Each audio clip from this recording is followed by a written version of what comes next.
Այս պայծրությամբ ավելի իրոք արդեն համարյա 50 օր գտնվում են, կարծեմ 50 օր գտնվում է կալանքում եւ մինչեւ օգոստոսի 24-ն է երկու ամսյա կալանքը։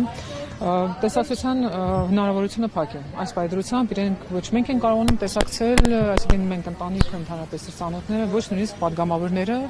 որևէ մեկի համար այդ հնարավորություն չկա իր հետ հանդիպելու։ Ինքը շփվում է միայն փաստաբանների հետ, ֆիզիկ հանդիպելու տեսակետից։ Մեր հետ կարողանում է բաց կապով ամեն օր տաքսոֆոն այսպես կոչված կհալ բանտում, որ պատկերացնեք, այսինքն դրանք ինչ որ հեռախոսներ են, որ 4 հատ հեռախոս է, 30 հոգի մարդ հերթականգնած, որպեսզի այդ հեռախոսները վարակ ինչ որ բան ընտանիքի հետ կապվում են խոսում։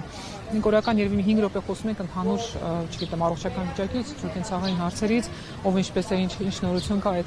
այդ առումով։ Իր հետ ցավոք սրտի կապը մենք փորձեցինք բողոքարկել կալանքի միջոց, այսինքն վերաքննիչ դիմել էինք, դա մերժվեց ամբողջությամբ, այսինքն կարող էին վերականգնել գոնե տեսակցությունների հնարավորությունը, դա էլ ցույց չտվեցին, ու մոտակա ժամանակ մենք կարծում ենք, որ նույն շաբաթ կլինի դատական նիստը, որը դատաքննության սկիզբն է, փաստացի, քանի որ արդեն նախաքննությունը վերջացել է, ու գործը տեղափոխվել է դատախազությունը, այնտեղից էլ արդեն դատարան, չգիտեմ, արդեն տեղափոխվել է, այդ դատական նիստի ժամանակ քննարկեն խափանման միջոցը եւ հույս ունենք, որ գոնե այդ ժամանակ խափանման միջոցը կփոխվի, կալանքից ինքը կկարողանա դուրս գալ։ Խուսարկության օրը երեխաներն էին տանը, խուսարկությունից հետո արդեն մոտ 2 ամիս անցել է, հիմա հոգեբանական ինչ վիճակում են ձեր երեխաները։ Գիտեք, խուսարկությունը, երբ որ մարդիկ գալիս են առավոտվա 7-ին, դուրը թափում են ներս են մտնում ու սկսում են տունը փնտրել, պարզը բոլորը քնած, ինչ որ քնից արթնանում են, երեխաներն էլ հետ է, մեկի սենյակից են հանում, որ սենյակը իր ասենք երեխաների սենյակում ինչ որ խուսարկություններ անեն, ոչ մի բան չեն գտնում, այսինքն ես չգիտեմ, ինձ թվում է այդ ձևական էր ամբողջ, չենք ոչինչ չէին փնտրում, միակ բանը որ վերցրեցին Դավիթի հեռախոսն էր ու վերջում էլ ասացին, որ ձերբակալում են, այսինքն դա ինչ որ sense ինչ որ քայլերի հաջորդականությունը միանգամից կարող էին ասել այդ ձերբակալության թույլ տանեն։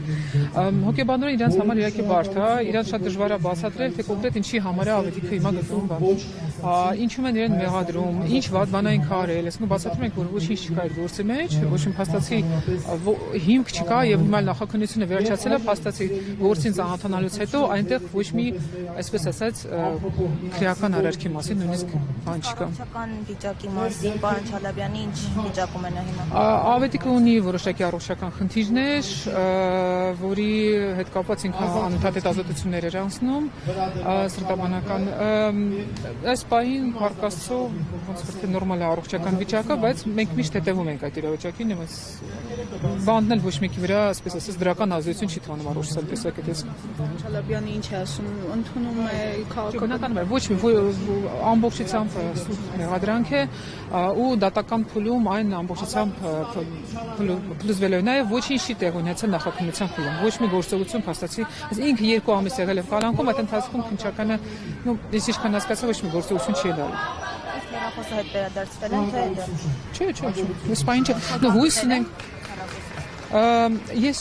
չէ, գիտեք, հեռախոսի հետ կապված ինչքան ինքս հասկանում եմ, պետք է ասենք, որպեսզի քրեական գործողություն կատարեն, իրենք պետք է կանչեն, ինքը պետք է տա թույլտվություն, հա, այնտեղ բացի այդ հեռախոսի գաղտնաբառով, ինչ որ բան չգիտեմ, նայեն այդտեղ, ոչ մի բան չեն արել հեռախոսով այդ իրենց մոտ։ Չգիտեմ ինչ որ բան իրենց այսպես նախաձեռնությամբ կարողացել են անել, թե չէ, բայց փաստացի դա է հեռախոսով։